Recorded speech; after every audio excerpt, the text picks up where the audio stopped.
Ama proje yani karım değil ya. Gele falan بخیر هاتن سر سران و سر چالان هاتن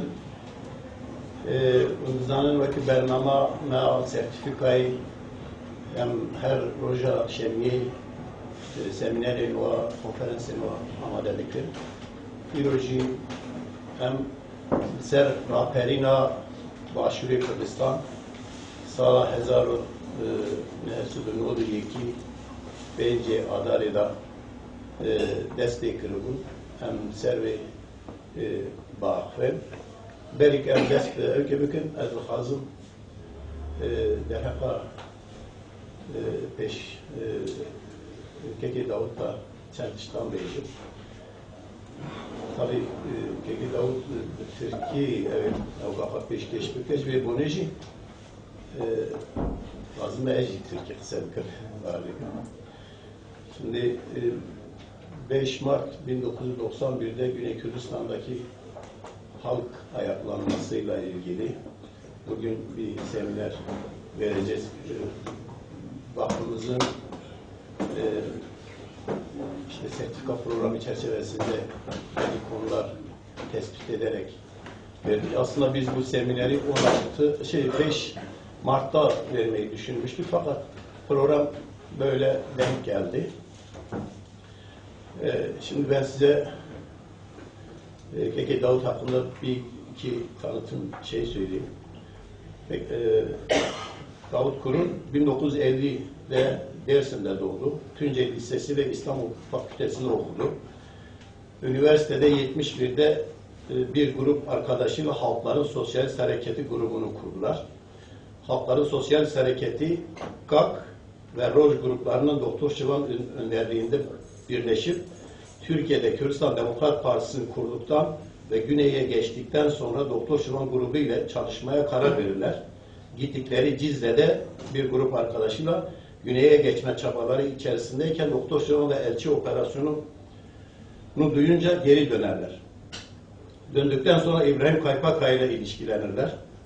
İbrahim Kaypakkaya'nın Kürt ulusal mücadelesine sıcak yaklaşması nedeniyle bu ilişkileri güçlenir. İbrahim Kaypakkaya'nın en sıkı bir şekilde arandığı dönemde İstanbul Esenler'deki öğrenci evinde saklar. İbrahim Kaypakkaya ardında bıraktığı Seçme Eserler kitabını Keke Davut'un evinde yazar. Kitapta bir arkadaş bağımsız Kürdistan programı üzerinde öneriler sunar. Bunu dikkate alıp yararlanmak lazım dediği arkadaş Keke Davut Kurun'dur. Sonra İbrahim Kaypakkaya ile Urfa, Malatya, Elazığ ve Dersim'de 1972 yıllarında siyasi faaliyetlerde bulunur. 1973 yılında İstanbul'da yakalanır. Tiko davasında yargılanır. İbrahim Kaypakkaya ile ilişkilerinden dolayı.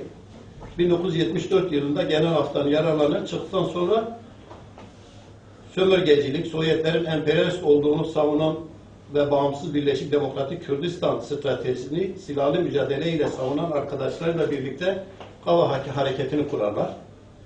1977-78 yıllarında çıkan Kava dergisindeki yazıların çoğunluğu Keke Davut Kurun'un kaleminde çıkmıştır.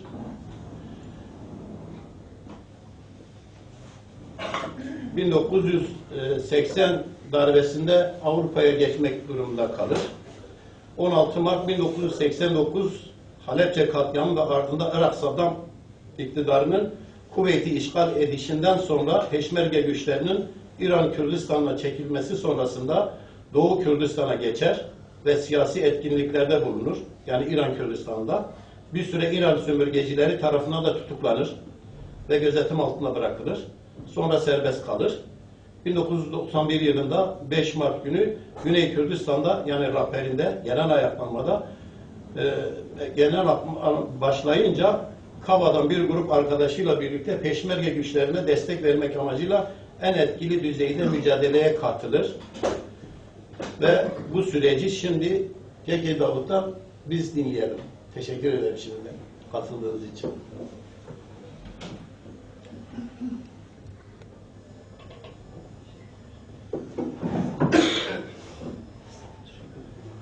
Hepiniz hoş geldiniz. Burada eskiden 1970'lerden beri tanıdığım bazı arkadaşlar o dönemde beri siyasal mücadelemizde Kürt tarihinin Kürdistan tarihinde tartışılan teorik sorunlar konusunda bilgi sahibiyim.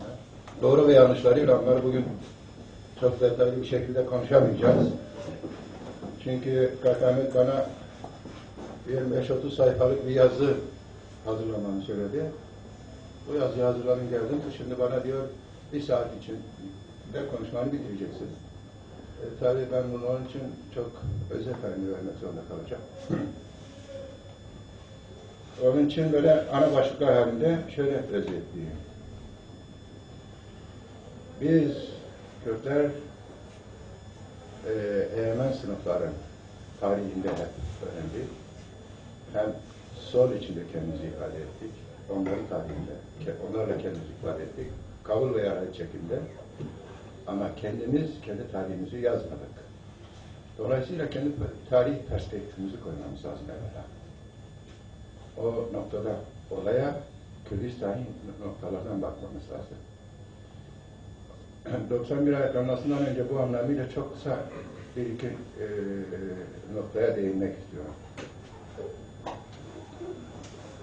91 ayaklanması çünkü bunun bir devamı var. Şimdi Birinci Dünya Savaşı'ndan sonra Osmanlı Devleti'nin parçalanmasıyla Kürdistan üç parçaya ayrıldı. Fransız ve İngiliz yönetiminde, bir de İranların eskide kalan yönetimi dört parçaya bölündü. Bu 1926'da İngilizlerle bir anlaşma yapıldı.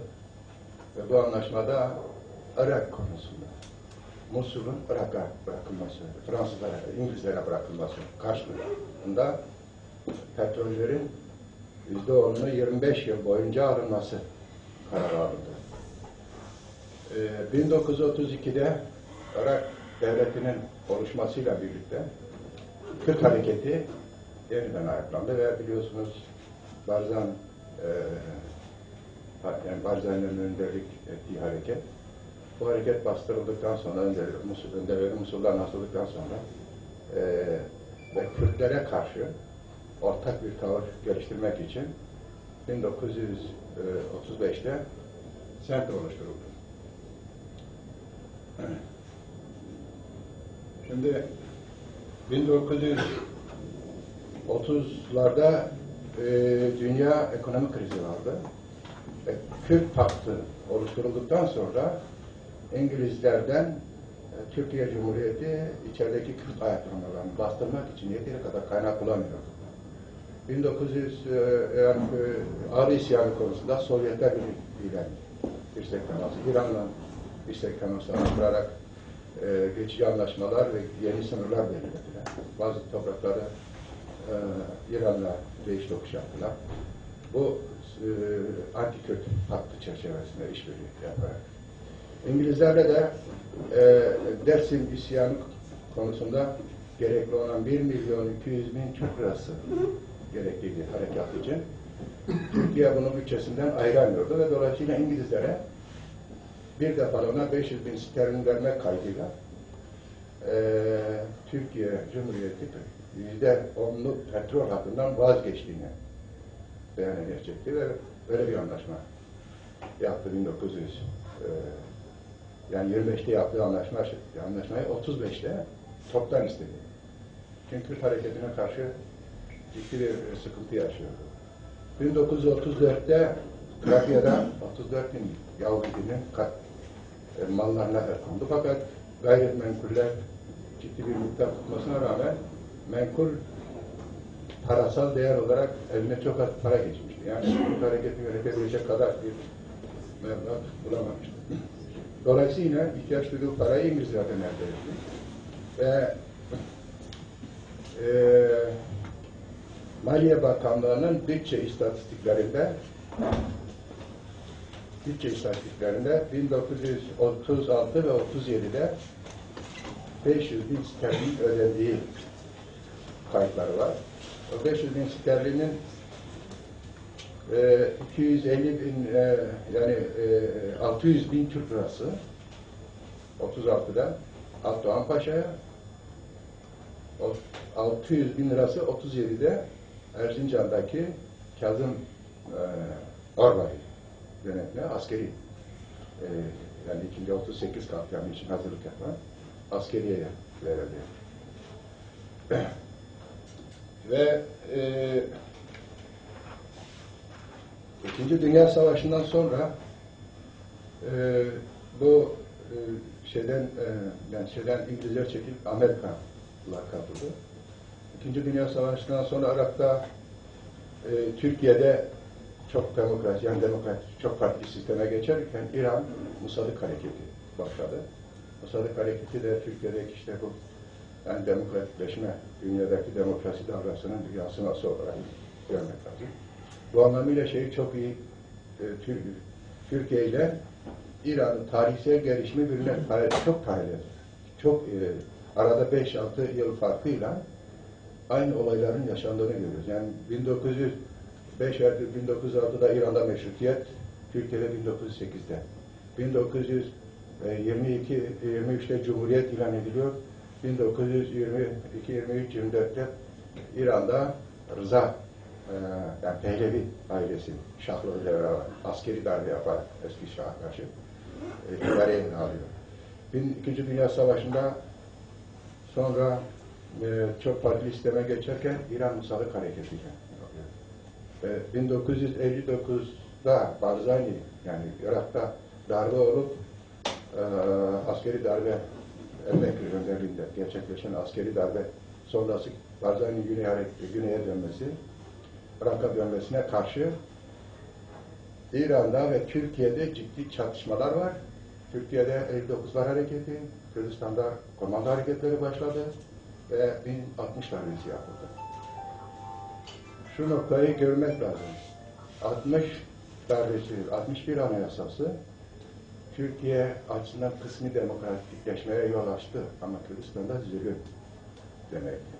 Kürtçenin yasaklanması, konuşturmalar, kanunların ağırlaştırılması, bütün şeyler bu dönemde Kürdistan hareketi. Ama Kürt hareketi o dönemde kendisini yeni doğan Türkiye İşçi Partisi sol hareketi için kendisini ifade etmeye çalıştı ve doğuda toprak, su, yol, okul vesaire şeklinde dile getirmeye legalitede. Fakat illegal anlamda gerçekten ciddi bir Kürt potansiyeli vardı. Kürt davası vardı. 1965'te Kadepe diline kuruldu. Şimdi bunları kısa geçeyim. 1968 o dünyadaki devrimci dalganın yükseldiği bir dönemde Kürdistan'da da yani 68, 69 ve 71 hareketlerinde Irak'ta gelişirken İran'da Şahlık rejimine karşı İslami hareketler gelişmeye başlamıştı. Türkiye'de de İslami hareketler. Kemalizm sorgulanmaya başlamıştı. Sol hareketler Kemalizmi sorgulayan Kemalizmi yeniden değişik şekillerde cilalayarak piyasaya sürerken bir kısım sol kesiminde ve Kürt kesiminde bazı aydınlar ki bunların içinde İsmail Beşikçi hocamız da vardır. Kemalizmi sorgulayan ve Kürt sorununu gündeme getiren Kürdistan kelimesini kullanan bir entelektüel kesim çıktı. Dedeko hareketinin içinde Türkiye Sol Hareketi'ne özenerek söylüyorum. Benim arkadaşımın bahsettiği işte Doktor Şuvan Hareketi'nin güneye geçmesi ve Doktor Şuvan Hareketi'nin KDP'yi, tek KDP'yi pasifiklikle suçlayarak daha devrimci, daha sol hareketlerine yeni bir program temelinde hareketlemeye çalışırken biz bir grup Kürt arkadaşlar burada Dedeko'dan ayrılarak Halkların Sosyalist Partisi, yani tahakkuk varken, büyük KKPC varken Kürtlerin kendisini ifade etmediği bir şeyde yer almaz gerekmiyor ve Kürtlerin kendisini ifade etmesi için halklar kelimesini ekleyerek kendisi o şekilde ifade etmeye çalıştı tabii. Tabii ana şeyimiz Kürdistan hareketi. Bu dönemde ben şeyi fazla geç koymayacağım. İbrahim Kaypakkaya'yı diğerlerinden ayırıyorum. Çünkü İbrahim'in gerçek yazıları çıkmadı, yazılmadı. İbrahim Kaypakkaya eleştiri yazılarını yazdı. Sadece Şafak Radyozluğu'na ait Kemalizmci mesele ve mücadelemiz konusunda, mücadele yöntemleri konusunda Doğu Perinçek İşçi Köylü Gazetesi'nin çerçevesine çıkan Şafak ve o dönemde illegal olarak Şafak Gazetesi'nde yayınlanan yazılarının eleştirisiydi. Ama şimdi bu eleştiriler ayrı. Ama kendi notlarını gerçekten koymadı. Bu konuda ben çok ciddi tartışmalarım vardı. İlk sömürgecilik yazma, yani sömürgecilik tezini İbrahim Kaypakkaya'da çok geniş bir şekilde teorileşti bende. Onun anlatımlarıyla ben de teorileştim. Şimdi bu konuyu da çok uzun geçmeyeyim. Kürt Soru Hareketi'ni ayrıca bir şey koyarım. Güney'de de sosyalizmin geliştiği bu 38 hareketi, yani 68 hareketi ile birlikte Güney Kürdistan'da da bir sosyalizm dalgası gelişti. Ve 1975'te KDP ile, yani Hakkari Savaşı'yla KDP ile YNP, yani Celal Taliban Şöreşkeren grubu arasında ciddi çatışmalar vardı. Bu Şöreşkeren grubu büyük kadro kaybına sebep oldu. Ve 76'da kendisini sosyalist olarak niteleyen grupla beraber ki başını işte bugün Goran Hareketi'nin içinde olan bazı kadrolar ön çektiği bir o dönemde sosyalist, Marksist bir hareket olarak kendisini adlandıranların Mancalan'ın grubuyla, Şöreşkeren grubuyla birleşip YNK adını alması ile ortaya çıktı. Ve 71 ayaklanmasının temel kanunları da bunlardır. Tabi Beri Kürdistan olgusunu da göz önünde tutmak lazım. Çünkü İran-Irak Savaşı, İran'da devrimi olduktan sonra, İslami devrimi olduktan sonra merkezi Türkiye'de eski Büyük Millet Meclisi'nden olan Bağdat Paktı ve Sento ismi de pakt dağıldı. Fiilen dağıldı. Ve anti-Kürt paktı fiilen dağılınca Kürtlerin aktivitesi daha da arttı. İran-Irak Savaşı'nda güneyde büyük bir alan Saddam rejim tarafından kurtarılmasına rağmen yani gerek Caşlar gerekse dönemin şeyinde Peşmerge güçleri bir yönetim oluşturamadılar ve Saddam'ın gazlarına maruz kaldılar. Bu dönem 78'den sonra kimyasal gazlardan sonra Türkiye'ye ve İran'a yüz binlerce insan göç etmek zorunda. 88'de ve Kürt hareketi büyük kayıplar, büyük yenilgi yaşayarak geri çekildi. Bu çekilişle birlikte Beri Kürdistan'ı kurdular. Bütün birbirleriyle çatışan Kürt grupları hepsi birleşerek Kürdistan'ı cephe kurdular. Bunların içinde YNP, KDP, Partiye Sosyaliste Kürdistan, Partiye Komünisti Güney Kürdistan, yani Komünist Partisi'nin Kürdistan seksiyonu, TDA yani Tevgera Demokratik Asuri partilerin ismi yer aldı cepheydi. Bunların içinde İslami sonradan Ethem Barzani'nin önderlik ettiği İslami grup da vardı. O dönem KDP'ye yakın olarak hareket ediyordu. Ama İslami grup olarak kendisini o dönem ifade etmiyorlar. Sonra bunlar ikiye bölündü. Bugün Yekkurtlu ve Tevgera İslami diye iki grup olarak kendilerini ifade ediyorlar. O dönem Belediye'nin içindeydi. 91 ayaklanması bu yenilgiden sonra gelişti arkadaşlar. Bu tarihsel gelişim sonrası gelişti. Güneyliler büyük bir umutsuzluk içindeydiler gerçekten. Büyük kadrolarını yitirmişlerdi. Silahları yitirmişlerdi. Ülkenin çok az bir kısmı dağlık yani o Hakkari'nin güneyinden Kandil Dağı erkeklerine kadar olan bölge üzerinde kalmıştı. O köylerde geçim kaynağı yani orada kaçakçılık yapanlardan alınan vergilerle İran'da İran'da peşmergeden çoğu işçi olarak girip çalışıyordu. Silah oldukça azdı. Bu dönemde PKK'da orada istenmişti. Yani Güney Kürdistan'a askeri güç olarak. Diğer kuzeyli güçler yavaş yavaş bu şeyden sonra zaten çekildiler. Kuk vardı, Rızgari, Hala Rızgari vardı, kısmen Kava vardı. 1988'den sonra alanda bunlar da yoktu. Tek ama o bölgede 600 kişilik grubuyla vardı 1990 sonlarında. Biz o dönem 88'den sonra güneye gitmeye karar verdik. Güneylerin asıl şeyi o Marksist kanadan bütün kuzeye ilişkin, İran'la ilişkin ve Kuzey Kürdistan'da olabilir neler varsa birlikte hareket eden, birlikte hareket ediyor. Ve biz güneye gittik. Güneyde onlarla bazı ortak şeylerimiz oldu. 91'de Kuveyt Savaşı, Kuveyt işgalinden sonra 90'da Kuveyt işgalinden sonra yeniden Kürtler arasında bir umut ışığı doğdu. Türkiye'ye dönüş, Güney'e tekrar dönüş yapma, askeri olarak girme.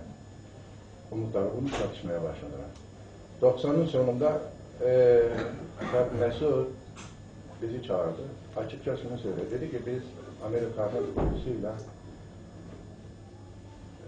Amerika'nın ipiyle kuyuya indik. Bizi 2 defa kuyuda bıraktılar. Bir defa daha eğer o kuyuda kalırsa Kürt hareketi 100 yıl daha gelmez. Komeracı arkadaşlarımız acele ediyor. Bu konuda acele etmesinler. Ricamızdır. Biz kendileriyle toplantılar da yapıyoruz. Kendilerine mi söyledik? Siz de söyleyin. Yani sosyalist güçler olarak kendisi ifade ediyor onlarla. Kardeş parti olarak ilan ediyorlarsa onlarla beraber konuşun. Acele etmesinler. Hazırlığımızı yapalım. Emin olun. O dönemde biz beni tutukladılar da Kırmaşat'a 45 gün sonra bir şeyden sonra yani uzun bir hikaye anlatmayayım onu. Yalnız şöyle bir olay vardı. Genellikle gelip beni aldığı zaman onlara Ahai Caferi Kürdistan patlanan çocukların başkomutanı ve Kasım'da katil olan adam Sana Abdülmecid'e bizi almaya gelen Yeneklerin sorumlusuna bağırdı. Bağırınca bana da sert çıktı. Ben senin memurun değilim dedi. Benimle böyle konuşamazsın dedi. Ben misafirlerimi almaya geldim. Tabii bizim çok hoşumuza gitti. Ona bir Kürt'ün boyun eğmemiz. Ben senin memurun değilim. Ben bağımsız bir çocuk. Sesini çıkarmadı, şaşırdı. Bize ama Bağdat'a gidip teslim olsun. Dedi siz bize verin, biz veririz. Biz bu olayı neden anlatıyorum? Şöyle anlatıyorum arkadaşlar. O dönemde Necmiye Hoca'nın tutuklandığı dönemdir, Arnavutluk'ta. Derneklerin bir heyeti Çin'den gelmişti. Destek arıyor. Güney Kürdistan'da ayaklanmalar için destek arıyor. Heyet oradan gelmişti. Ömer Fettah Fettah'ın elinde Güney ayaklanmasının koordinatörü, dış koordinatörü olan Ömer Fettah bir taraftan Komünist Hareket'in Necmi Hoca'nın tutuklanması, Arnavutluk'taki gelişmeler, Çin'deki gelişmeler, Sovyet'in yıkılışı bizimle tartışıyor. O haberleri küçük radyolarına bir tarafta telsizde içerideki komitelere hazırlık yapmaları konusunda silah veya irtibat ilişkilerini sağlıyor telsizlerle, bir taraf telefon ülkesinlerle ve uluslararası komünist hareketin, sosyalist hareketin, demokratik hareketlerin desteğini alma çabasını gördüm. Ne ciddi bir çalışma yapıyorlardı. Bu konuda bize de şey dediler, dedi Türkiye demokratik ve sol hareketleriyle temasa girecek. Bu konuda yani bu şeyde bizim o arkadaşların desteğine, siyasal desteği de olsa bile bize yeterdir. Moral desteği. Biz de tabii o konuda Avrupa'ya bir yazı da gönderdik. Bütün herkese duyurulması ve Türkiye'de sol hareketlerine de duyurulması.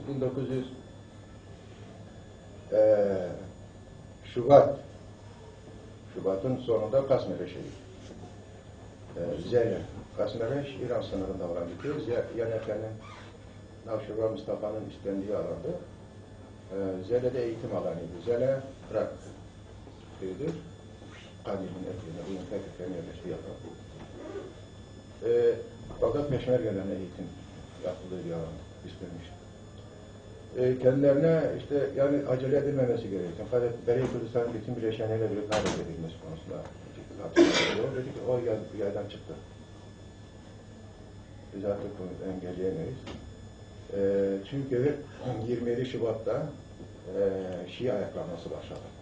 Güney Irak'ta. Şii ayaklanmasını yalnız bırakamayız. Ve yani bizim için de çok iyi bir fırsattır. Amerikan çağrılarına uymadık. Ama Şii ayaklanması, çünkü Şii Şii hareketiyle, Kürt hareketi Irak muhalefet birliği adı altında ortak hareket ediyor. Irak muhalefet birliği. Demokratik muhalefet birliği. Ve Yüksek Konsey Hakimi o dönem Mala Mustafa Barzani'nin ölüm yılı olan silah ve mühimmatları taşıyacağız. Ondan sonrasını yapacaksın. Sınır sıfır noktada eylem yapasın diye. İran ve Suriye'ye gösterdiği ihtiramın onda birini bize göstersin. Suriye ve İran'ın onlara verdiği desteğinin 10 katını biz onlara veririz. Ve bu 6 kişilik bir komite oluşturuldu. Bu partide Kuzeyde PSK var. Tabii ki. Yani Kemal Bukari PSK grubu vardı. 2 tane İranlı, bir de Suriyeli grup vardı. Bir de Güney'de 6 kişilik bir komite görüşmek için Suriye'ye gidiyor. Kabul edilmediler. Geri çevirdiler. Görüşmek istemediler. Ve geri çevirdiler. Şimdi bu konuda da söyleyecek şey var. Kürtler arasında arkadaşlar, şunu söyleyeyim, böyle haklı haksızlık ayrımı yapmayalım. Bir ailede kavga olursa, bir aile dağıldıktan sonra o mu haklı, bu mu haklının anlamı yok. Aile dağıldıktan sonra yani tahammül etmek lazım insanlar. Birliğin zorlukları var. Partilerin birleşmesinin asgari şeyleri, zorluğu var. Kürtler şunu öğrenmek zorundadırlar arkadaşlarımız. Dünyanın temel ülkesi. Birlik, Müslüman. Bu temel bir ülke. Devletin ilk girişindeki paragraf şudur. Birlik olur. Hayvanlardan öğren. Karıncalardan bile öğrenin diyor. Karıncalar tek sıra halinde gider, yükünü alıp gelirken yolunu şaşırana yardım eder, yükü ağır olana yardım ederler ve hep beraber dönerler. Beraber giderler ve bir istikamet verirler, bir istikamet verirler. Birbirine karşı yürüyen karıncalar ölü topluluk. Ölü topluluğuna karşı yürümek. Kürtlerin bu İslami gelenek, İslami söylemde de var, Hristiyan söylemde de var, Yahudi söyleminde de var, birlikten güç doğar. Bilim de böyledir. Bizim her halükarda Kürtlerin birbirine karşı silah kullanmaz. Bunun için bir mekanizma oluşturmak lazım. Eğer çok zorunluysa, ulusal konsey diyorlar, ulusal şey diyorlar ve Kürtlerin arasındaki ihtilafları çözecek bir birliğin olması lazım, bir konseyin olması lazım. Bunu mutlaka oluşturmalar lazım. Hem parçalar arasında ki ilişkiler, hem parçaların kendi Kürt siyasi gruplarının kendi arasında ilişkiler. Bu birliğe herkes ve herkesin imzasını taşıyan bir ortak deklarasyonla Kürtlerin olur. Arkadaşlar, devletler eğer kuracaksanız, özel olur, kanton olur, bilmiyorum, federasyon olur, bağımsız olur. Bunun içinde değişik siyasal partiler var.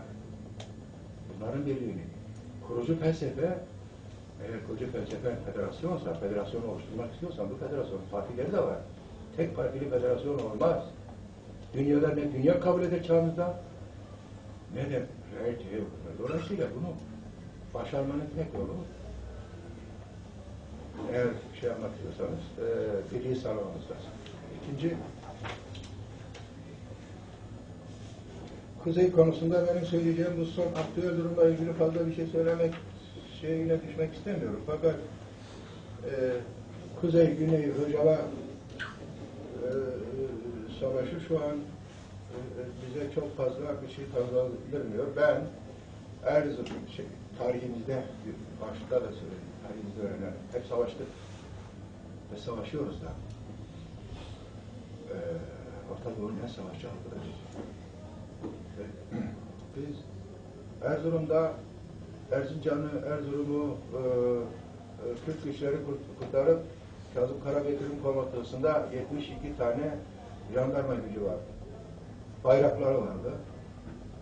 Ve biz o depoları, askeri depolar bize söylenen şu, tabi onlar savaşacak şeyi de yok, hukuku da yok. Çünkü Serv Anlaşması'yla bir şey olmuş. Yani savaş dışı bırakılmış. Depolara karışmayacaksınız. Kazım Karabekir, yani Türk askeri gelinceye kadar bekleyeceksiniz ve ondan sonra ki hedefi belirleyeceksiniz. Erzincan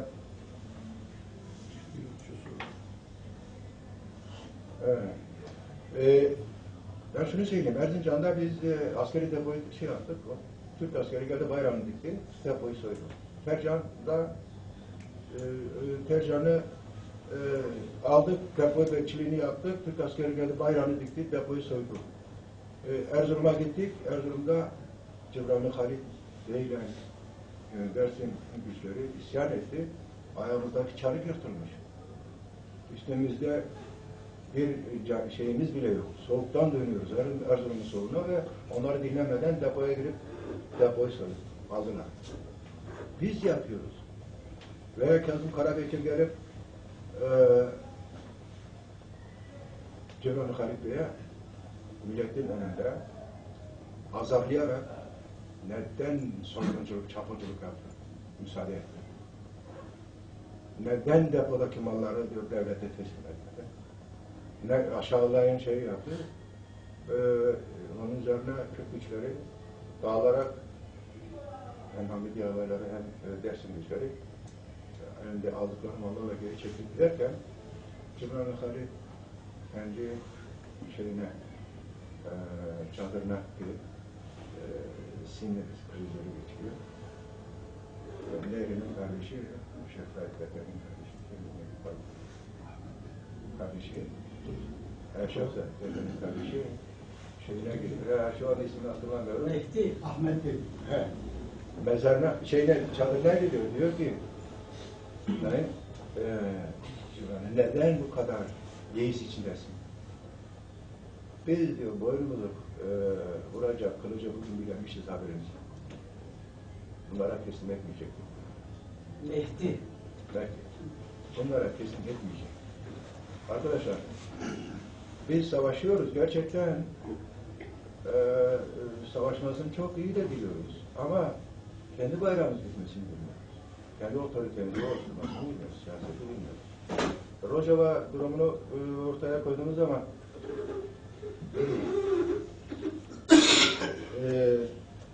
aynı şeydir. Yani bugün Rojava'da en iyi savaşan Türkler diyor herkes. Ama siyaset ve şey düzenlemeye geldiği zaman Türklerin kimse bahsetmiyor. Kimse siyasi olarak bahsetmiyor. Celal Talabani'nin bir lafı vardı bize, unutmayın hiçbir zaman diyordu. Diyordu, Celal Talabani'nin lafı, diyordu, devletlerle ilişki istihbarat ileri geçer. Ama istihbaratla ilişki kurup da siyasal zemine, yani ilişki kurmayan eşektir. Kurt kere diyor. Hun kere, bize diyor, hun kere. Çünkü biz diyoruz ya, 4 sömürgeci devlet ilişki kurulmaz. 4 sömürgeci devlet ilişki kurulmaz. Hun kere diyor. Bu amca neden kere? Yani bize istihbarat ilişki, yani istihbarat bizim. Hayır. İstihbarattan şey istiyoruz, siyasal zemine taşıyacağız. Ama eğer istihbarat sizi siyasal zemine taşımıyorsa, siyasal olarak muhatap almıyorsa hükümet, ilişki derhal kesin, çok tehlikeli. Hünkârın avucut korkken. Aynen amcaların lafıdır. Yani bugün Kürtler bütün dünya istihbaratıyla milyon şeyle geçmiş bu var. Ama siyasal olarak muhatap alınmaz. Dünya bizi siyasi güç olarak var. Hocalara hükümet olarak veya federatif yönetim ya taraf olarak bizi muhatap alınmaz. Kürtleri taraf yapmak. Kürtler için bir şey istemeyiz. Şimdi ben Güney Kürdistan'da bağımsızlık günlerinde bugün. Çünkü arkadaşlar bakın dini bir devlet, Şii bir devlet. Güney Kürdistan yaşatılmıyor. Güney Kürdistan'ın temel geliri petroldur ve petrol gelirleri verilmiyor. Güney Kürdistan'a verilmesi gereken askeri güç, yani savaşan bunlar ama devletler şunu söylüyor. Biz bütün gücümüzü Irak, yani Bağdat çünkü Bağdat'ın içinde bir şeysiniz, federatif bir yapısınız. Bölgesiniz. Bağdat nasyonumuz hali. Bağdat hükümetine verilen bütün askeri silahlar Türklere verilir. Türkler için gönderilen silahlar verilir. Ve dolayısıyla Güneyler bağımsızlığı gündeme getirmenin dışında bir çaresi yok. Bütçesi verilmiyor. Kabul görmüyorsun. Toprakları verilmiyor. Askeri yardım verilmiyor.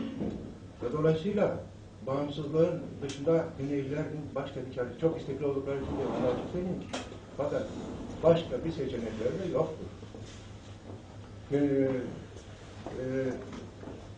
Ciddi toplantılar var, tartışmalar var, şeyler var ama hiçbir çözüm gelmedi. Bugün bakın Bağız hükümeti diyor Musul düştü. Musul düşerken arkadaşlar Bağdat hükümetinin 13 tane ordusu var. 13 ordu. 13 ordunun 8'i Kürtlere karşı kullanılmıştır.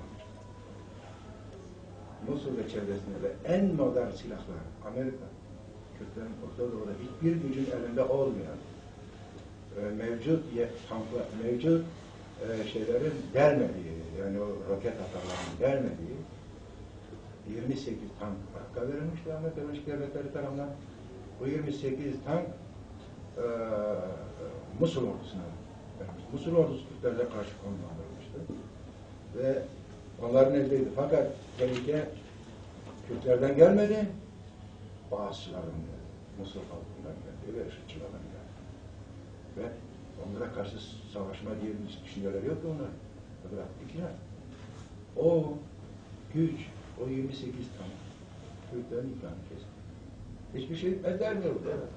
Ellerine 100 milyarlarca, 5 milyar dolar diye sadece Musul Bankası'na ele geçmiş. Diğer bölgelere koyuyoruz.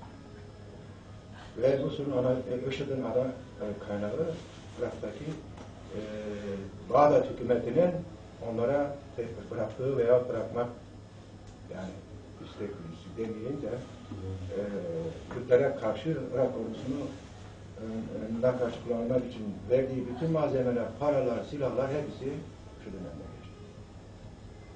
İslam döneminde geçti. Bağışçılar döneminde geçti. Ben son olarak şunu söyleyeyim arkadaşlar.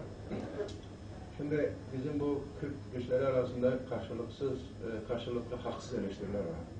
Hakikaten de pek karşılıklı eleştiriler var. Kabul etmek lazım. Pekten de onlara karşı. Şimdi burada nokta şu, kimin haklı haksızlık var. Hiç önemli değil.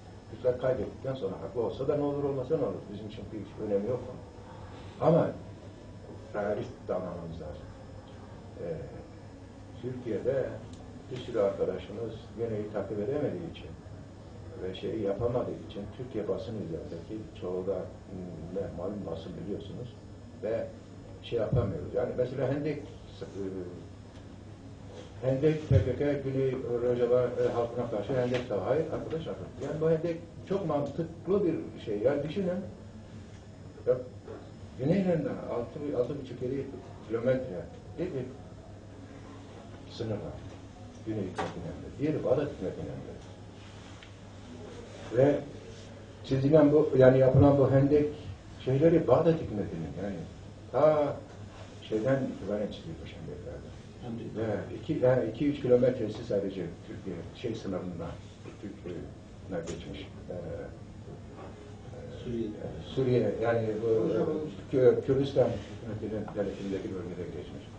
Gerisi hendek mekanı yok. İkincisi, bu hendekleri yok. Tahta atsam üstüne geçersin yani. Zırhlı birlikleri yok ki pek. Üstüne tahta, merdiven at, tahta at, gidersin. Kimsenin onu. Hendekler zırhlı birliklere karşıdır. Zırhlı birliklerin geçişine karşı bir engeldir. Dolayısıyla yani mantık da onu gerektiriyor. Haksız eleştirileri pek kendi onlara karşı haksız eleştiriler. Hatta tırmanış aşklar. Tırmandırma. Onlar bunu yaptı, ben bunu yaptım, sen şunu yaptın. Onlar bir tarafa. Bunlar çok önemli. Bu birliği, bu dayanışma içinde olmasa bile karşılıklı ateşkesin, tarafsızlığın mutlaka oluşturulması lazım. Şimdi DAEŞ konusunda hazırlıksız yakalanmama noktasında arkadaşlar ben sadece bir şey söyleyeceğim. Bizim Türkiye'de nasıl bazı Aleviler diyorsa biz Kürt değiliz, Aleviyiz. Yezdiler üstünde bir tartışma var. Şahan Yezdiler ve Şengal Yezdiler farklı düşünüyor. Hayri Bey olsun, Mir Hayri Bey olsun, onların pir, yani kutbesindeki şeyler olsun, bunlar biz Kürt değiliz diyor. Biz Yezidiyiz. Yezidi. Yani Sovyet, daha doğrusu Ermenistan'daki Türkler de aynı şey, biz Türk'üyüz, Yezidiyiz, şimdi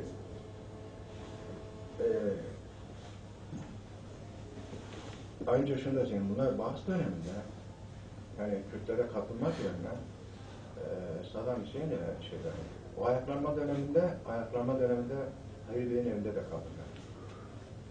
O özgürlük döneminde. Hayri Bey'in çünkü birkaç yerde evi vardı. Herlere yakında bir köy vardı. Beraber birkaç arkadaş köyüne de gittik. Açık dedi, biz Yezidiyiz. Yani değiliz, Türk değiliz. Ve Saddam Hüseyin'in kirveleridir.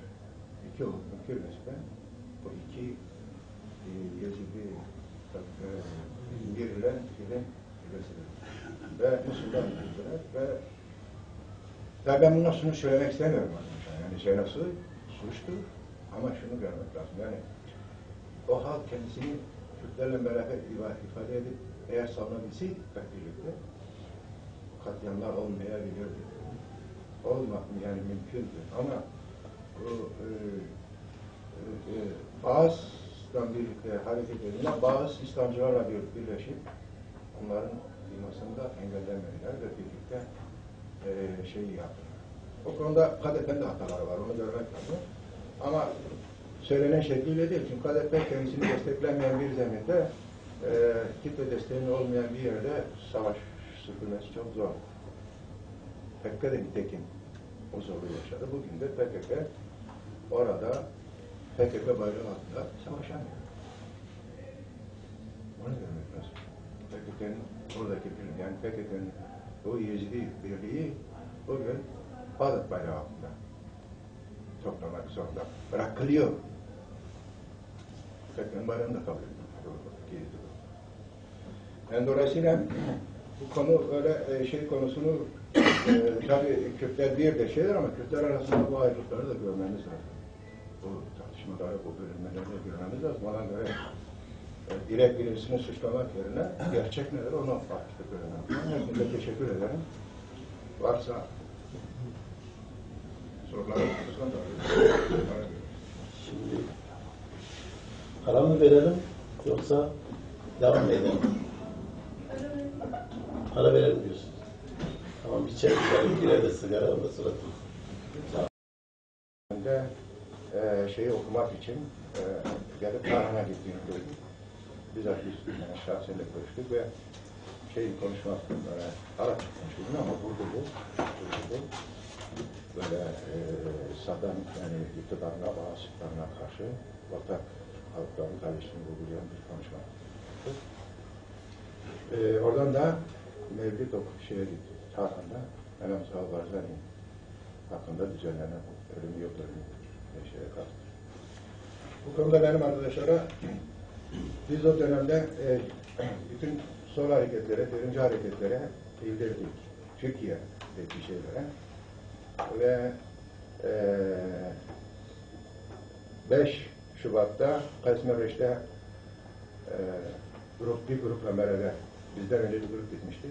İkinci grupla gitmek istedi. Hayır dedi, siz yarın ertesi gün grupla biz gittik.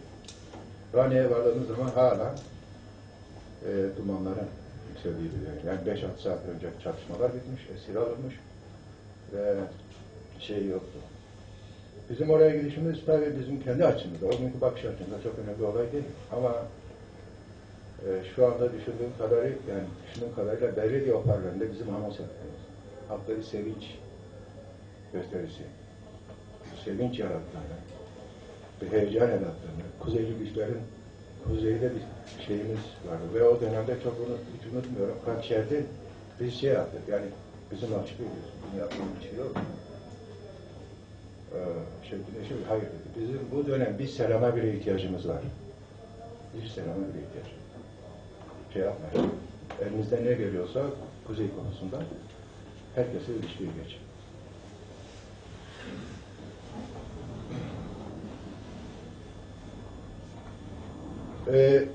Bu konu olarak şunu da söyleyeyim. Ayaklanma hazırlığı için iki önemli karar vardı. Birincisi sınırlarda mayınların toplanmasıydı. Sınırlar herhalde. Peşmergenin geçildiği alanlarda mayınların temizlenmesiydi. İki, genel af ilan ettiler. Bütün eski caşlar ayaklanmaya kalkılan bütün caşlar affedilecek, Çektar ismi altında yeniden örgütlenecek ve parti üyesi olarak kabul edilebilecekler. Ondan önce işledikleri suçlar sayılmamış önce. Ayaklanmaya katılmayanlar Kürtlere silah kullanmazlarsa karşılanmayacak. Kürtlere silah sıkanlar affedilmeyecek. Yani böyle bir şey vardı ve yüzlerce müsteşar, caş müsteşarı buna uyarak Derya Kırgızistan'la birlikte hareket edeceğini bildiren mektuplar veya haberler göndermeye başladı. İkincisi, Irak ordusuna yönelik bir aftı. Irak ordusu çatışmadan teslim olan komutanlar affedilecek. Çatışanlar, Türklerle çatışanlar yani tutuklanacak. Ceza bekledi. Orada da Kürtlere karşı ciddi bir destek oldu. Ancak gerçekten bir süreci yani göstermeli bir çatışma yöneltmişler. Çünkü Irak'ta yani çatışmadan teslim olan askeri komutanlar idam ederler. Onun için göstermeli bir çatışma Şii komutanlar özellikle çok rahat bir şekilde teslim oldular. Kürtlerle çatışmak istemediler ve mizansen bir çatışma, 5-10 dakikalık bir çatışma sonucu teslim oldular. Çok hızlı bir şekilde. 5 Aralık'ta Ranya'da bir çatışma oldu. Ardından 7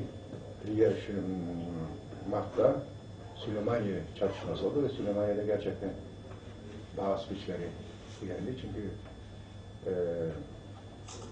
Dağok ve Süleymaniye Bağız güçlerinin hem istihbarat hem askeri güçlerinin en örgütlü olduğu alanlardı. Buralarda direndiler. Rakamları şu anda hatırlamıyorum. Yani yüzlerce adam öldürdüler. Bütün savaş boyunca Kürtlerin böyle zeyli peşmerge kaybının olduğunu söylüyor. Bunların çoğu da Kerkük Savaşı'nda oldu. Yani Kerkük 21 Mart'ta bağımsızlaştırıldı. Kerkük 27'sinde Saddam saldırdı, 28'inde tekrar, 28'inde tekrar Kürtlerin önüne geçti. Ayın 1'inde tekrar Saddam önüne geçti, katliam yaptılar. Ve Kürt güçleri onun üzerine kayıya kalkarak gittiler. Çünkü şeyler tutamaz oldular. Navşuran Mustafa'yı 4 Nisan'da Oranya'da gördük ve kaybettiğini açıkça beyan etti. Savaşı kaybettik dedi. Ancak dağlık bölgelerine, şehirler dışında mevziler tutmamız gerektiğini söylüyor. Ve gerçekten öyle yaptılar. Kürdistan'ın 2'si Saddam güçlerinin eline geçti. 1/3 dağlık kesim. Yani Zaho'dan tutun, işte Amaliye, Kürtlerin elinde kaldı. Şarabi, Ramanya, Şaklava'dan şeye kadar, Kalabiz'e kadar olan kısım Kürtlerin elinde kaldı. Güney, bütün büyük şehirler Fas güçlerine geçti. Kürtleri de 1988 kimyasal gazların büyük korkusu var. Bir savaş 4 5 Harp'tan başladı.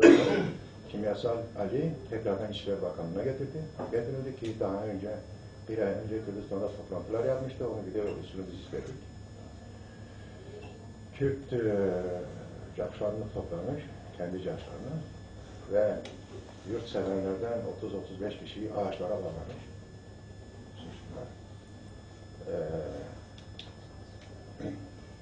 İşte istihbarat subayı emir veriyor. Suçu ne bunun? Casus suçu ne bunun? İnfaz suçu ne bunun? Peşmerge. Eski peşmerge Afgan gelmiş savunmuş ama peşmerge diyor. İnfaz.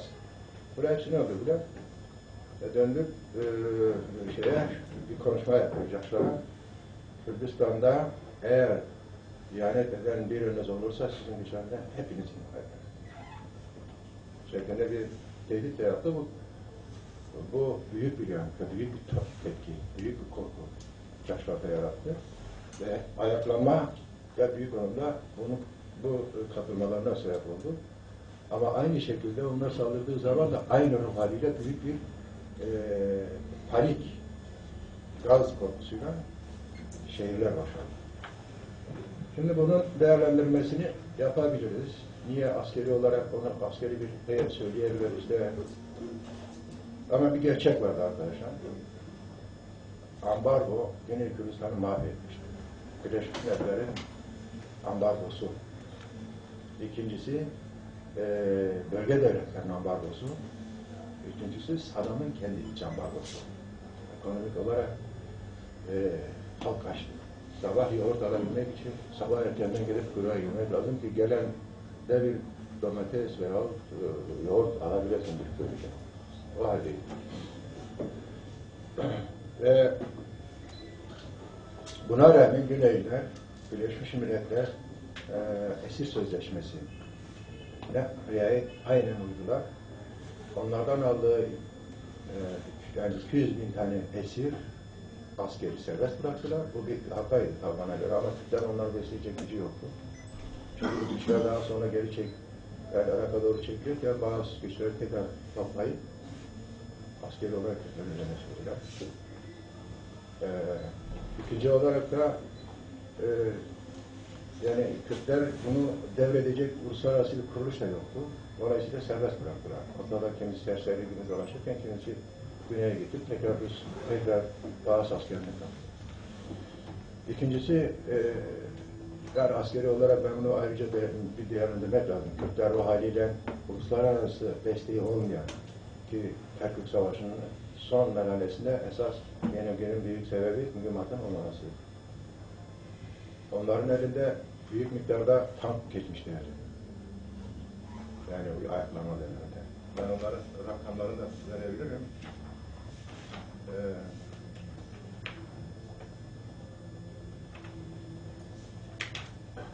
Yani yüzlerce tank vardı.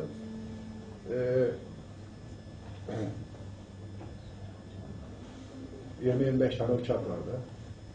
Toplar vardı. Şimdi ya bunu kullanabilecek teknik eleman yoktu, ya da bilmez yoktu. Yahut da topların mesela iğneleri çoğunu kırılmıştı. Uçakların kullanacak şeyleri yoktu. Bilmiyorum, Doçkalar kullanıldı, büyük oranda kullanıldı. Niye? Onların da mermileri gerçekten tamam, Kürtler Nevruz Savaşı'nda her tarafta veya her mesajda, her şehir kurtuluşunda denge geri Kurdistan Radyosu'nda duyuru yaptığı zaman büyük bir coşku, herkes çıkıp o silahlarını atmıştı. Savaşın sonuna doğru kimseden memnun. Uluslararası destek yok. Askeri malzeme sağlayacak bir adam yok. Ve kaybetmekle başka çaresi yok. Yani Kerkük'ü kurtarsaydık da bir ay sonra ne olacağı belli değil. Böyle bir durumda Kürtler geri çekildi ve dağlık alanda mevcut tuttular. Benim gibi kendi işte bir nasıl da aldılar. Kendi işim. Ben özgürlük dönemi konusunda Kürdistan'da bir sürü şey yapıldı. Alay komite bana, yani en büyük komite şehir komiteleri. Kürdistan'ın cepheye bağlı olarak oluşturuldu. O komite evvela peşmergelerin, yani şehirde dolaşan her peşmergenin kimlik alması lazım, silah taşıma ruhsatı. Herkes silah taşımıyor çünkü kim dost, kim düşman bilinmesi lazım. Verilen izin kağıtlarıyla kim silah taşıyacaksa o izinler veriliyordu. Yağmalanan evler tespit ediliyordu. Onlara yardımdı. Uluslararası yardımı koordine edildi. Almanya'da kapanımı yapmıştı. Eğitim sanatlar kamp kurmamıştı ama hazırlığını veriyor. Nereye Kürdistan'a veriyor? İran üzeri. Türkiye henüz gelmemişti. Türkiye daha sonra daha sonra açılıyor.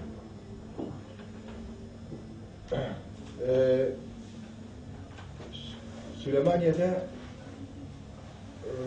işçi Sovyeti kuruldu. Çok ismen. Komite içinde çok etkin değildi. Fakat Süleymaniye'deki o sosyalist güçler ve onun önderliğinde bir işçi Sovyetleri komitesi kuruldu. Onun yanında devrimci işçi birliği vardı. Kadın birliği vardı. Kadınlar özellikle asayiş konusunda etkin rol aldılar şehrin yönetiminde ve trafik yönetiminde derhal balay yani Süleymaniye Komitesi devreye soktu ve Süleymaniye'ye gittiğimiz zaman kadın peşmergeleri şehri idare ettiler. Ve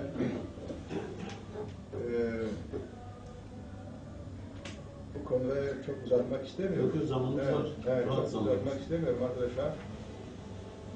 Şunu söyleyeyim. Sosyalizm Kürdistan'da Orta Doğu'da ve son hali olarak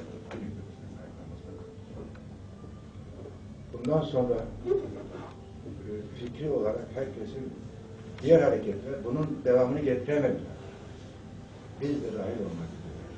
Sosyalizmin çöktüğü, dünyada çöktüğü bir dönemde o ayaklanma ile birlikte ayaklanma ki biz o dönemde şeydik, yani o esirleri güzelliğe götürürken o kitlelerin içinde biz götürüyoruz. Adada o geçen 1 milyon, 1 milyon 200 bin kişi içinde şunu soruyorlar. Bu ayaklanma önderlerinde 8-9 tane isim bulmayacağım, onları soruyorlar. Linç edecek.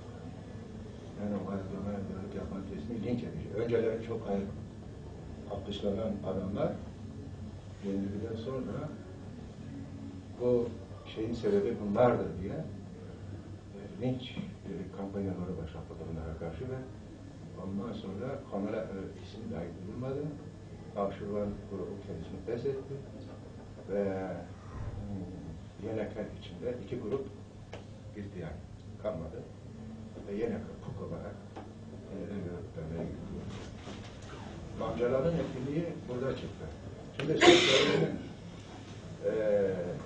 Türkiye solunun bu konudaki tavrına çok şey söyleyebiliriz gerçekten. Çok şey söyleyebiliriz. Neden hala Güney Kürdistan konusunda ki bu ayaklanma şeyine ikinci İsrail diyorlar. Ve gerçekten ama ikinci İsrail derken bu Filistin'den de etkilenmeler, Kemalizm'den de etkilenmeler, bu konuyu çok iyi tarif etmek lazım. Kürdistan'daki katliamın ana şeyi, mücahitler ve Kürdistan'a sivil katliam yapanlar. Kürdistan'ı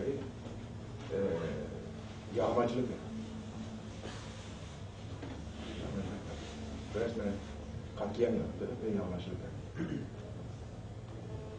Kudüs olayı üzerinde durmak lazım. Yani Filistin sorunu ve Kürt sorunu, Kürtlerin yani İsrail'e karşı meselesi de biz bunlara sürekli destek olduk, bu adamların tavrı neden böyle?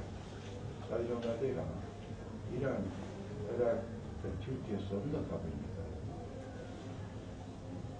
Yani feodal diyorlar ama feodal değil, sosyalist ağırlıklı. Yani Kudüs'ten çok katı var ama ayaklamayı motor gücü. Ne oldu? Sonra ayaklanma Amerika Birleşik Devletleri Saddam Hüseyin güneyi bastırdıktan sonra kuzey yürümesine müsaade etti. Arap önünde anlaşmayı edeceksiniz. Amerikan askerleri orada. Kuzey Amerika'nın onayıyla.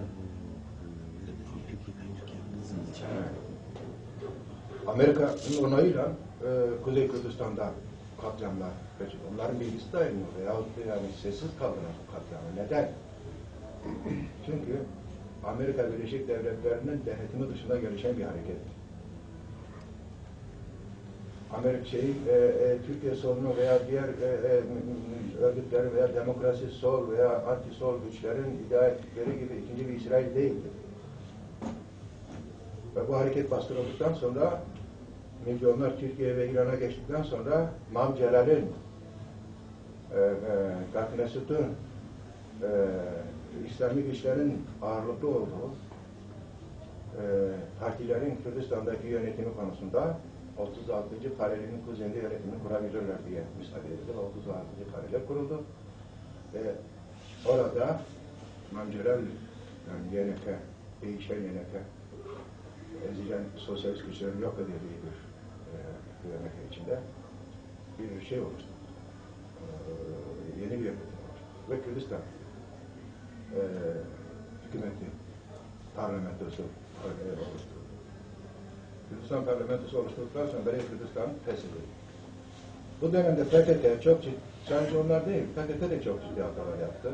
PKK'nın hatası ayaklama döneminde ayaklamayı bir fırsattı PKK için. Önderlik yapabilir. İçeride en örgütlü olan. Mesela Caşlar'la oturup konuşup bu ayaklamayı askeri olarak başlatabilecek bir örgütlüğü var. Tabanı çok zayıftı doğru. Ama Beri Kürdistan'la birlikte etkin bir güç olabilir. Çünkü bölgede olan askeri 600 tane gerillası olan bir güç. Kısmen de kitle desteği var. Bütün Kürtler yani Kürtlük adına kim hareket ediyorsa destek veriyorlar. PKK bundan yararlanmadı. Aksine ayaklanmadan önce tarih olarak yanlış söylemeyeyim ama Mart'ın başında birinde ikisinde içinde böyle ayaklanmadan birkaç gün önce Zaho'da Bağdat ülkelerinde Saddam'ın güçleriyle saldırmazlık farklı, tarafsızlık farklı. Bak medyada bu yayınlandı. Bu büyük bir yanlışlıktı. Büyük bir yanlışlıktı. Bir şans kaçırdı. Ama ondan sonraki 36. paralel oluşturulup yeni yönetim kurulduktan sonra da Serkalı'nın attığı başlık her Kürdistan'ın her parçası kendisine, her parça herkesin kendisine şeklinde. Yani Güney'e karşı hem barış yaptı, şey yapmıyor, destek olmamanın gerekçesi hem de bir çağrı anlamındaydı. Şimdi burada ulusal bir hareket var. Türkiye Sol Hareketi'nin demokratik bir olup olmaması noktasında gördüğü zaman arkadaşlar ben şunu söylüyorum. Güneyler bizden daha demokrattırlar. Demokrasi demek sosyalist olup olmamakla, birinci olup olmamakla, kesin olup olmamakla bağlantılı değil. Her şeyden önce adalet. Toplumsal yönetimin temeli adalet, hukuktur. Birleşmiş Milletler esir sözleşmesi bizim elimize verildiği zaman bizi o esirlere şeye götürürken mahkeme kararı olmadan bunlar hakkında hiçbir hüküm veremezsin. İçinde de videolarını izlediğimiz suçlular var. Videolarını izlediğimiz, işkence yapan kadrolar var bunların içinde. Adam sıkıp o benim söylediğim şey yapan, öldüren, infaz deyip de sıkan istihbarat subayı vardı. Bunların içinde, o generallerin içinde ama mahkeme kararı olmadan dokunamazsın. Bir, iki, paraları varsa, imkanı varsa, parasını veriyorsa, eğer tedarik imkanı varsa, işte ekmekler yani yiyecek olarak almak zorundasın. Hiç mektuplarını alıp nereye gösterebileceksin. Fiziki, yani hakaret etmeyeceksin. Kaçış halinde önünü alamıyorsan, kapayamıyorsan şey yapmak, vurma hakkın var. Onun dışında işkence yapmak, şey yapmak hakkı yok. Yani biz şimdi ve Güney'in öteden beri bir geleneği var. Bütün hareketler, sol hareketler de Güney'de öyleydi, Kadife de öyleydi, İslamcılar da öyleydi. Parti tüzükleri hakkındaki karar merkez komitelere aittir. Ama halktan kişiler veya suç teşkil edecek ceza kanunlarını cezayı gerektirecek konularda tarihler karar veremez. Mahkemeleri var. Kendi mahkemeleri var. Her ne kadar bağımsız o ayrı. Konuşulabilir. Ama her halükarda hukuk, bir tane hukukçu halktan ve de bir de partiden olan bir yargı sistemi var. Bunların bağlı oldukları beyannameler vardı, kanunlar vardı. Bunlara bunun dışında Merkez Komitesi kayındır, ajandır, ölümdür, işkencedir, bilmiyorum, budur, bu ceza veremezler. Vermediler, hiçbir zaman Güneyler yapmadı. Bizim demokrasi, hukuk anlayışı, biz kendimiz yapmış cezaevlerinde yaptık. Biz yaptığımız zaman bunlara yönettiğimiz eleştiriler nelerdi? Bize yeteri kadar savunma hakkı vermiyorsunuz, bize şey yapıyorsunuz, baskı altındayız, mahkemeleriniz bağımsız değil, karar siyasidir, siyaset önceden karar verirsiniz. Aynı şeyi peki biz dönüp de kendimiz nasıl uyguluyoruz kardeşim? Herkes komiteleri karar alıyor, infaz ediyor, doğru yanlış bakıyorsun, doğru da olacak. Ama merkez komiteleri karar veremez. Bir mağdur hiçbir zaman kendi şeyi hakkında karar verme hakkına sahip değil. İlkel kabilelerde bile iki kabile kavga ettiği zaman üçüncüsünü çağırırlar, hakeme gidelim der. Hakeme giderler. Onun vereceği karar onları bağlar. Herkes kendi adaletini uyguyamaz. O anlamıyla o güneylerden öleceğimiz çok şey var. Türkiye demokrasi hareketine bu yok. Hareketine de bu yok. Ve Türkiye sonra anlamda da demokratik değil. Dolayısıyla Türk hareketine de demokrasi hareketi. Kürtlerden öğrenmesi gerekirken şimdi yani Kürtistan'leşmesi gerekirken Türkiye'leşme şeyini dayatmak bu anlamda doğru bir tavır değil. 92 Savaşı'na değinmeyeceğim. Ancak şunu söyleyeyim. Uzatmamak için. Zamanımız var.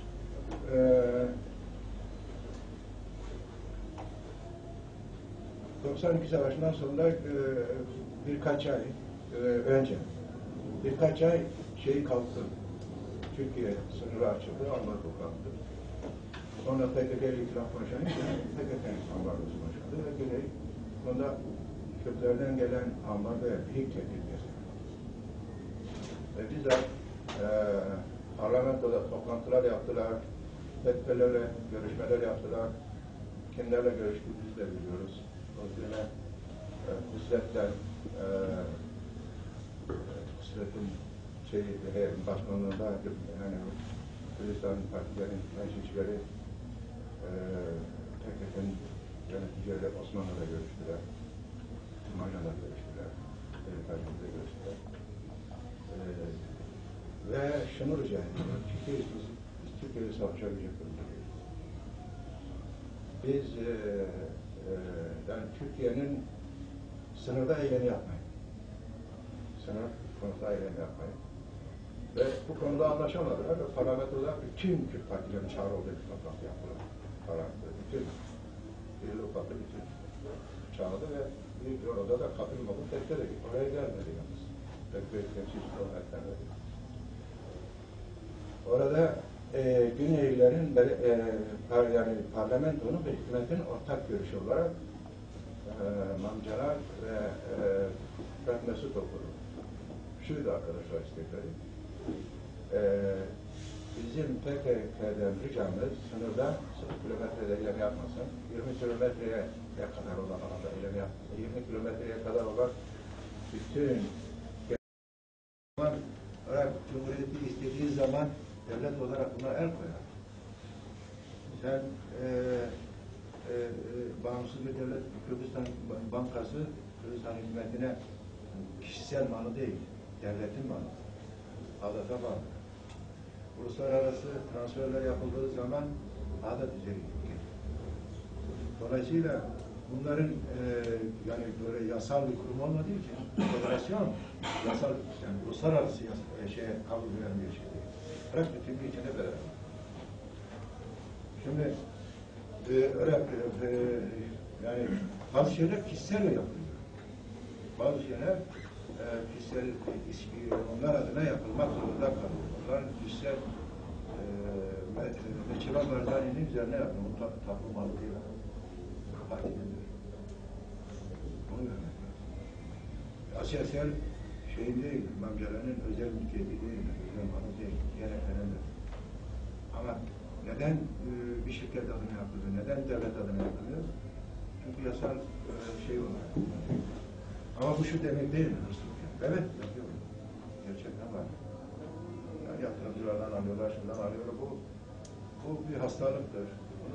Bunu aşmaları lazım. Bu konuda kampanyalar da var. Bu konuda kendi içinde de tartışmalar var. Yolsuzluğa karşı kampanyalarla bu işin hayır üstesinde gelebileceklerine inanıyorum.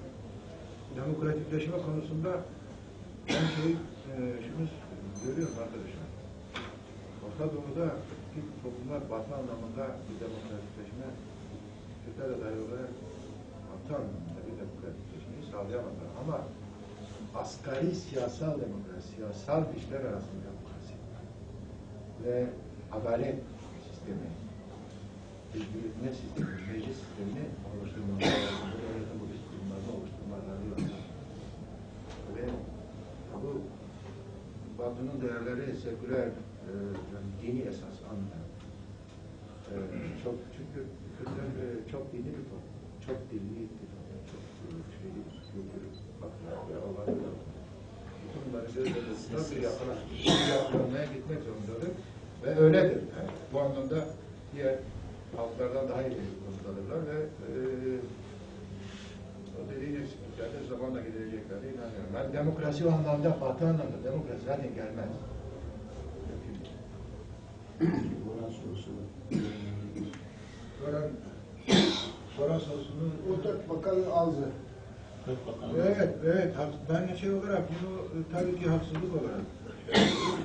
Şimdi şöyle bir şey anlayacağım. Demin aynı şeyi söyledim. Bak Mesut'un pozisyonu HDP'nin başkanlığı değil. Mesut Barzani federe yapının cumhurbaşkanıdır. Bütün partilere eşit yaklaşmalıdır. Bütün partiler o siyasal yapının içinde Mesut'un hoşuna gider veya gitmez. Aksi halde devlet olmaktan çıkarlar.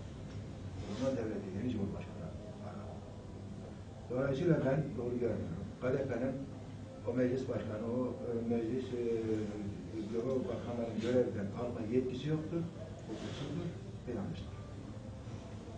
Raperin hikayesinden kaynaklanıyor olmaz. Raperin konusunda son Ya dönemlerde özellikle ama ben çok kendi gözlerimle şahidim. KDP kamyonlardan inip Zako'ya kadar çatışmasız gidiyor. Zako'daki çatışmaya katıldılar ve Davut çatışmasına katıldılar. Halife katıldı oraya. Yani Davut ve Zako çatışmalarının ağırlıklı olarak bunlar gitti. Ama oraya kadar bir anda kamyonlara binerek peşmerge göçmen, caşların ve çektarların o karakolları Irak askerlerini enterne ederek, kovarak, yakalayarak enterne ettiler ve yollar açıldı. Oraya kadar Halife savaşmadı. Goran büyük kayıp verdi. Öldü diye Goran ve Yalnız Afşin'in öldüydü. Goran yoktu tabii. Tartışmalar bugün onları genişleden alınca Rakar'ın yıl dönümünde Rakar'ın kazanımları olarak yapıldığı zaman tabii işte Taht Mesut Süleymaniye konuşması doğru değil. Taht Mesut Süleymaniye'yi o dönemde böyle bir halka yapmaya çalışıyor. Ne olur ne ne var. Doğru değil. Evet.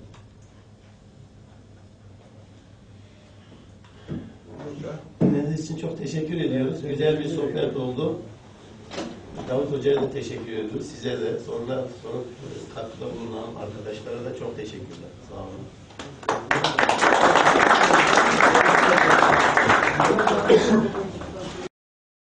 Çünkü zamanımız belki daha fazla sormak isteyen arkadaşlar olur. Polemikli bir konu. Evet arkadaşlar. Sorusu olan var mı? Var. Buyurun. Merhabalar. Teke Davut'a bir sorum var. 2 yıl önce bir kitap yayınlandı. Libra yayınlarında. Rifat Bali adında bir yazar toplamış. Bu Amerikalı büyükelçilerin ve konsolosluk görevlilerinin 1920 ile 80'e kadarki döneminde yapılan Amerikan Dışişleri Bakanlığı'nın yaptığı söyleşiler, değerlendirmeler, bir takım sorular var, onlardan alınan cevaplar var. Enteresan bir şey şu, yani hem Mark Spain'le yapılan 80-81 döneminde Amerikan Büyükelçisi olan hem de Spears'la bir önceki Amerikan Büyükelçisi'yle yapılan görüşmelerde enteresan bir şey dikkat çekiyor. O da şu, Büyükelçiler diyorlar ki Süleyman Demirel'le yaptığımız özel görüşmelerde hem de Genelkurmay'la yaptığımız görüşmelerde Kürtleri hep böyle Batı'ya tehdit, bir komünist tehditle ilişkilendirme eğilimi var. Biz yok kanaate ulaşmadık. Yani bu Spain'in oradaki İngilizce, bu kitap İngilizce yayınlandı Türkiye'de, Bali'nin. Şimdi bu sanki Türkiye'nin ulusal güvenlik stratejisinin parçası gibi geliyor bana. Yani tabii bunu tamamlayan başka bir takım işaretler var. En yakın, şimdi Rojava'yı görüyoruz. Yani burada bir toplumsal felaket senaryosu gibi, bir kabus senaryosu gibi Türkiye'nin başında Kürtler Batı ile birlikte hareket ediyorlar. Bunu nasıl keseriz, nasıl engelleriz? Böyle bir telaş var. Şimdi bu anlamıyla Kürt sosyalistlerinin de bu farkındalık ve bilinç içerisinde hareket etmeleri doğru değil mi? Ne dersiniz?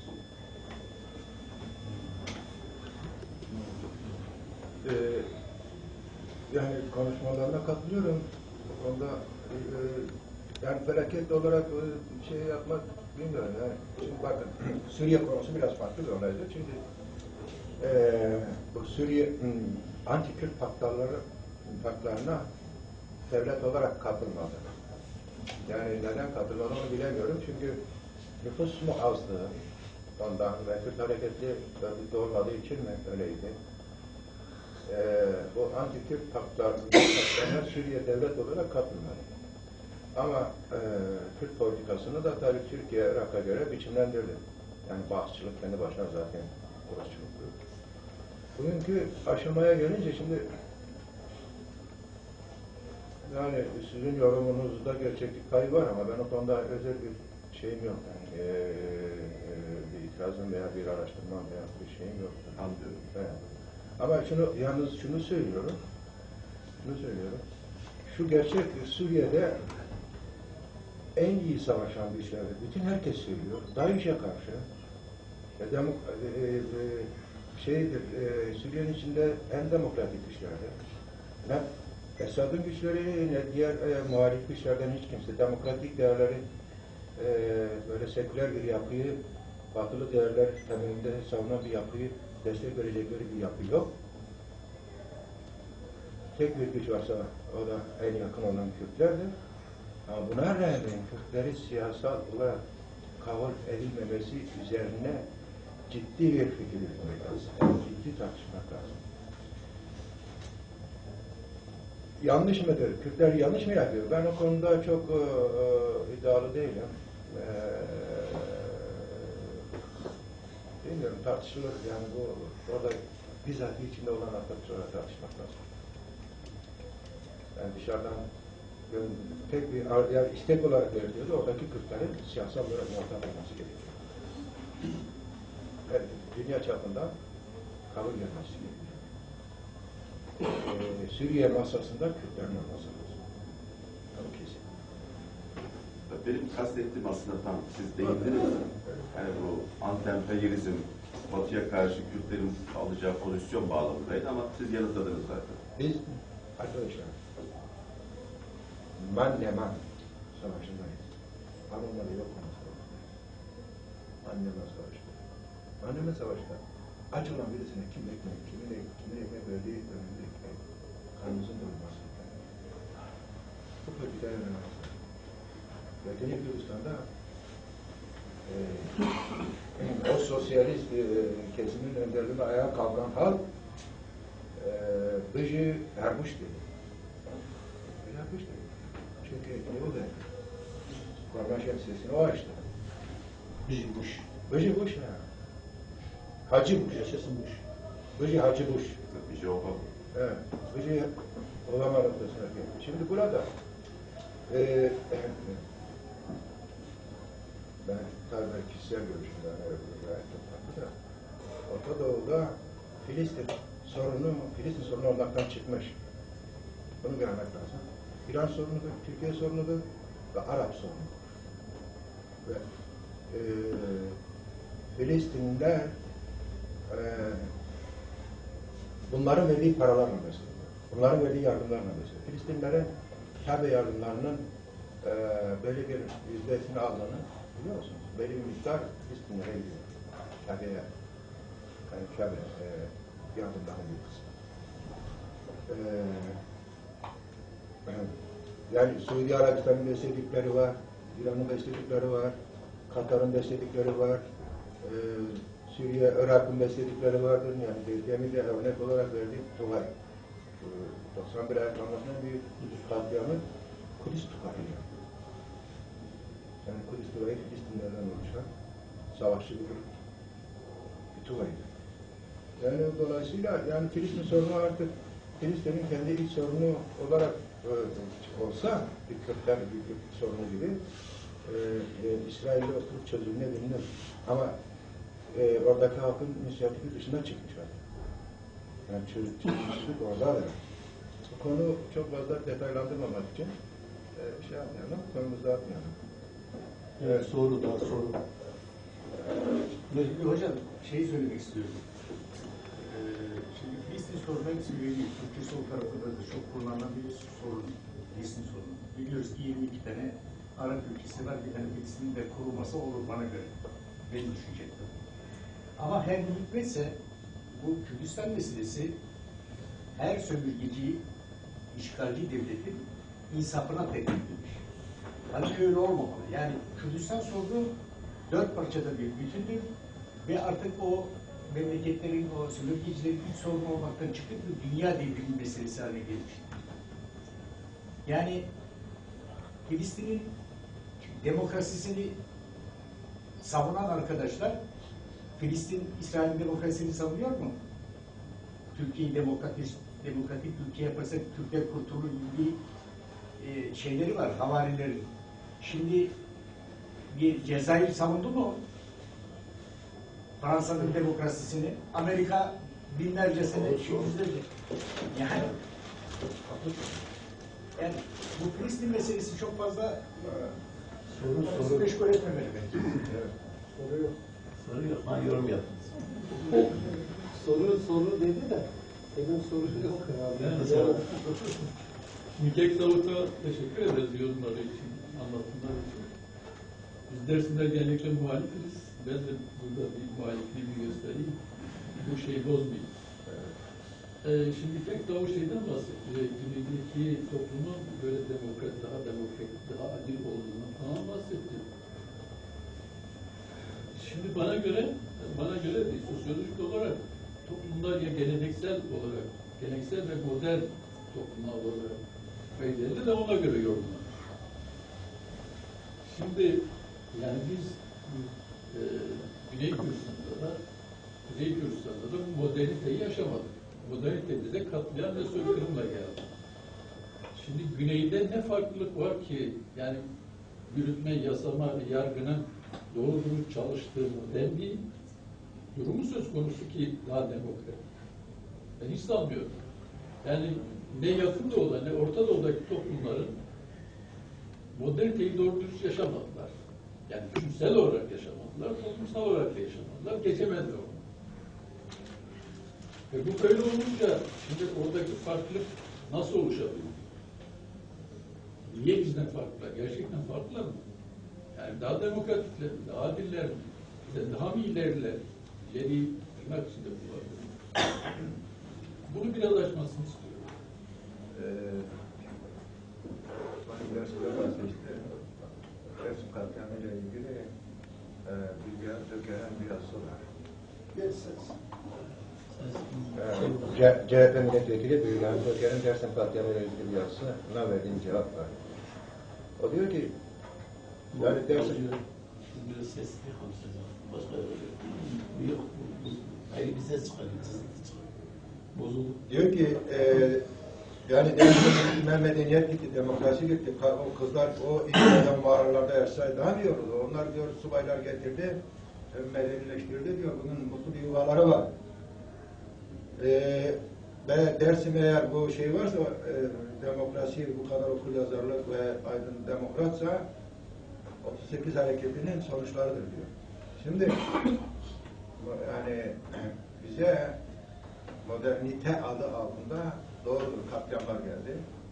Bunlar bir gerçektir. Ama demokrasi moderniteye demek değildir. Şunu söylüyorum. Ona verdiğim cevapta dedim ki benim denem bizim yaşlarımız, bizim o bilgelerimiz veya o yerli halkın kendi şeyi sizde Kemalist ekolden yetişmiş profesörden daha demokrat, daha hoşgörülü, daha birlikte yaşama şeyi vardır. Ve dolayısıyla bir hırsız ne kadar okursa ne kadar güzel hırsızlık yapacağını ancak öğrenir. Ve Kemalist ne kadar çok olursa ne kadar katliam yapabileceği konusunda kendisi. Dolayısıyla uluslararası bir değer yaratmak. Şimdi gerçekten de bu konuda bize demokrasi getirmedi. Bize sol hareketler de bu modernitenin ürünü olarak çıktılar ve Güneylilerin farklı bu moderniteyi başından itibaren reddettiler. Giysileriyle, kültürleriyle, müzikleriyle, yaşam tarzıyla, inançlarıyla, hayat tarzlarıyla geleneksel yapılarını sürdürdüler. Ve dolayısıyla modernitenin o barbarlık yüzünü çok yani katliamlar oldu ama toplumun üyelerine sindirmediler ve o partilerde şu gelenek vardı. Aşiretler arasında da o gelenek vardı. Yani aşiretlerin barıştırmak için nasıl tarafsızlar şey yapıyorsa da örgütler de mahkemeler oluştu. Şimdi bunların bağımsızlık başta da söyleyeyim. Ne kadar bağımsız oldukları noktasında bunlar tartışılabilir. Ne kadar bağımsız, ne kadar partiye bağlıdırlar. Bazı örnekler biliyoruz, bağımsız olmadıklarını söyleriz. Yani görebiliyoruz. Özellikle uluslararası işler konusunda bağımsız davranmadıkları ve o güçlü olmadıkları da onları şey yapmadıklarını biliyoruz ve Doktor Şivan'ın katliamı buna örnek olarak alabiliriz. Ama bunun yanında bir sürü örnek de var. Diğer örnekler de var. Yani toplumun içinde birisi ihanet etmiş, birisi haindir, biri hırsızlık yapmış, biri ne yapmışsa parti üyesi veya parti üyesinin dışında bunlar mahkemeye vermiş. Mahkemenin kararı neyse olur. Benim bizden ileri olan noktası, bizde bu gelenek yerleşmedi. Bizde böyle bir gelenek yok. Partiler merkez komitesi kendi başına karar veriyor. Ajan diye ifade ediyor. PKK'nın içinde, PKK'nın dışındaki örgütler de bunlar. Onların çok geç pratikleri az olduğu için az insanlar diyor. O kadar. Bunu aşmak lazım. Adalet buradan geçiyor. Yani bizim eleştirdiğimiz bu faşist diğer ülkelerimizin mahkemelerden daha ileri bir model sunmamız lazım. Benim kastettiğim o. Yoksa sizin söylediğinizde ben bağımsız ne kadar bağımsız yargı olmadıklarını tartışırız. Ama Ya şunu demek istiyorum ben. Yani şimdi bu saydığımız yasama, yürütme, yargı etlerinin devlet yapısında bunlar bir kurumdur. Yani hükümet, siyasi partiler bir kurumdur. Bunlar bir devlette yer alır ve böyle işler. Yani demokrasi de bununla beraber işler. Mahkeme kurabilirsin, yasama yok, meclisin yok ama mahkeme kurarsın. Mahkemelerin kararı. Şu çok acı bir şey. Ben Avrupa'da da bir sürü adam görüyorum. Ajan diye hitap ediyorum. Kimi hakkında söylüyorsun? Bunun hakkında ajan diyor. Kardeşim, ajan olduğunu kim karar verdi? İşte biz oturduk, görüştük. Bu belgeleri gözden geçirdik, ajan olduğunu kanaat getirdik. Sen kanaat getiremezsin çünkü sen tarafsın zaten. Yapamazsın. Çağır, 5-6 kişi hukukçu, tanrıdan biri çağır, oturup onlar tarafsız insanlar içeriz. Yani o kural lazım, şart. Kürtler arası çatışmayı da önleyecek bir konsey oluşturulması şart. Herkes kendisi hakkında karar veremez. Bu anarşizmdir. Bu devletsizliktir. Doğrudur. Ya, yürütme yasası meclis olmayabilir. Bu ancak bir devlet oluşturur. Ama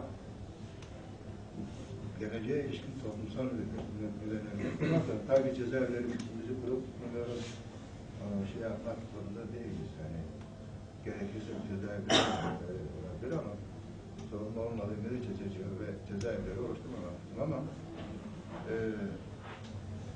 kendi adaletimizi kendi gücümüz olarak görüyoruz. Sizin ucunda değil. Bağımsız insanların verdiği karardır. Toplumsal İslam'dır. Söylemek istediğim yani senin haklılık payın var tabii. Ama şu anda siyasi hareketlerde görüyoruz. Yani bizim geçmişimizde de yaşandı. Ajan olarak bir sürü insan infaz edildi. Bakıyorsun diyor hiçbir ilgisi yok. Nedir? Muhalefet olmuş. Nedir? Bölünme yaşanmış. Nedir? Şey yaşanmış. Bunlarla insanlar şey yapılmaz. Fikir ayrılığı, birbirine ayrılıklar, bu tartışmalar kimsenin ajan olduğu anlamına gelmez. Varsa da, ajansa da yargı tutarlar. Bağımsız insanlar yargı. Yani onlar yetkili kılasın. Bu otoriteyi siyasi güçler yaratsın. Yargı otoritesini siyasi güçler yaratsın. Yetki kendilerine toplamasın. Benim söylemek kastettiğim o. Evet. Yoksa söz geldi. Ben sormak istiyorum. Bu PKK'nin ilk kuruluşundan bugüne kadar ideolojik anlamda değişimi söz konusu mudur?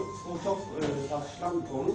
Bir de bunun Güney Kürdistan'da olan hareketlenmelerin PKK'nin ideolojik anlamda değişimine ne kadar etkisi var?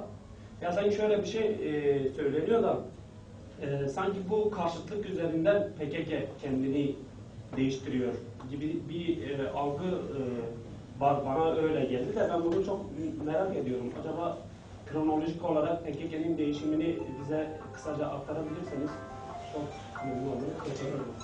Onu kaç kere yapsam daha iyi olur. Yani benim PKK'nin ideolojik değişimi konusunda gözlemim şahsi olaydır. Ama bir gerçek var, şunu söyleyebilirim. Bir hareket ne pragmatizmi göz önüne çıkarmalıdır. Ne de ilkeselliği. İlke ve pragmatizm yan yana olmalı. İlkelere aykırı, değerlerine aykırı yararlar elde edilmez. Kürt hareketin bir zaafı şudur. Hiçbir Kürt hareketi diğerinin aleyhinde bir güçle ilişki kuramaz. Kurulmamalıdır. Kurulmamalıdır. Kuzeyli Suriye'ye ilişki kurdu, Suriye Kürtlerin aleyhinde Suriye'ye ilişki kuramaz. Dolayısıyla eğer kurarsa pragmatist olarak değerlendirilir ve o pragmatizm onu karşı saflara da itebilir. Mümkündür. PKK'de bu dengenin oluşturulmadığını ben görüyorum. Bu güneyli bazı güçlerde de var tabii. Her örgüt pragmatist olmalı tabii de ama ülkesizliği de göz önünde tutmalı. İdeolojik değişimi konusunda çok uzun bir konudur. Ve benim şahsi şeylerimdir. Yani o ne kadar doğru, ne kadar yanlış öyle gelmiyor. Çok kabul ederim.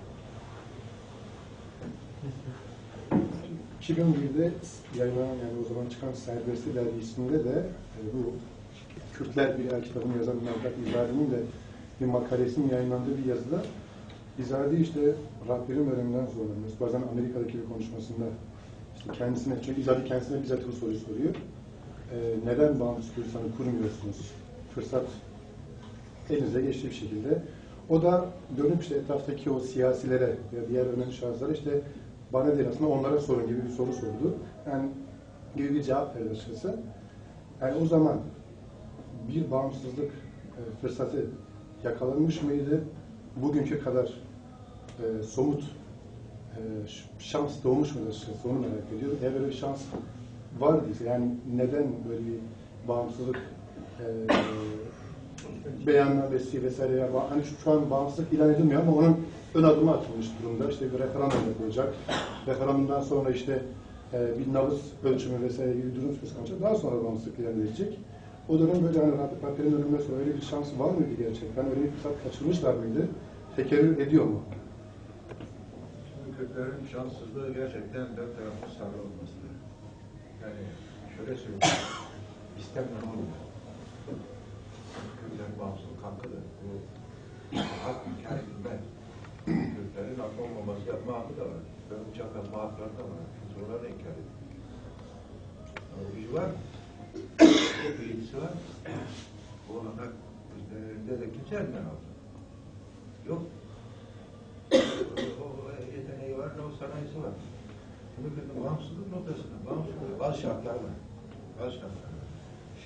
Bağımsızlık şarttır. Kürtlerin hakkıdır. Bu inkar edilir. Uluslararası ilişki olmadan olmuyor. Ya bağımsızlık çalışır, ya para operasyonu çalışır, ya mal transferi çalışır. Ve kapalı toplumlar içinde uluslararası yani bir ilişki blok da yok. Bir tarafa dayanmaz. Şunu söyleyeyim arkadaşlar, 1915'te Lenin'in yazdığı bir makalede diyor ki dünyada 14 tane devlet var. Bağımsız ve yarı bağımsız devlet. Dünyada bugün 210 kaçtır? 213. 213 tane devlet var. Bu 213 devlet. 200'ü iki devlet, kutuplu devletler sosyalizmden destek alarak Avrupalı devletlerin hakimiyetinde Hindistan'da bu gerçekleşti. Arka bahçemi dağıttı. Dolayısıyla konuyu 2001'de bugün mümkün mü? Avrupalılar ve Amerika, ABD